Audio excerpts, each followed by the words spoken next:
ఏమండోయ్ అందరూ ఎలా ఉన్నారు? నేనైతే చాలా బాగున్నాను. వేసవికాలం కదా! చాలా అంటే చాలా వేడిగా ఉంది ఫ్రెండ్స్. అందరూ జాగ్రత్తగా ఉంటున్నారా? నేనైతే చాలా అంటే చాలా జాగ్రత్తగా ఉంటున్నాను. పిల్లలు ఉండే వాళ్ళైతే కొంచెం ఇంకా జాగ్రత్తగా ఉండండి. ఈరోజు నాకెందుకో సాంబార్ రైస్ తినాలనిపించింది. వేసవికాలం అంటే మనకి సాంబారు, రసము, చింతపండు చారు, టమాటో చారు ఇలాంటివే తినాలనిపిస్తుంది కదా! సో నాకెందుకో సాంబార్ రైస్ తినాలనిపించింది. సో నేనైతే ప్రిపరేషన్ అనేది మీకు చూపిస్తున్నాను. మీరు ఎలా చేసుకుంటారు అనేది అయితే నాకు కమెంట్ సెక్షన్లో చెప్పండి. నేనైతే షార్ట్ వీడియోలో కాబట్టి ఇది ఎలా అయితే చేస్తాను అనేది వీడియో మీకు చూపిస్తున్నాను. నాకైతే సాంబార్ రైస్ చాలా అంటే చాలా నచ్చింది. అది ప్రెషర్ కుక్కర్లో పెట్టేశాను నేను. టైం త్వరగా అయిపోతుంది మనకి అని చెప్పి.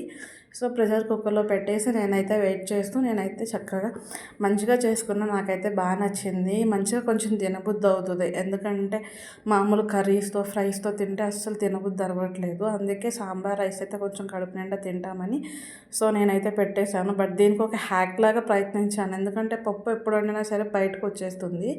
అందుకే టిష్యూ అనేది పెట్టాను. బట్ అది బాగానే వచ్చింది. చూడండి ఎంత మంచిగా వచ్చిందో. నాకైతే బాగా నచ్చింది ఫ్రెండ్స్. బాయ్.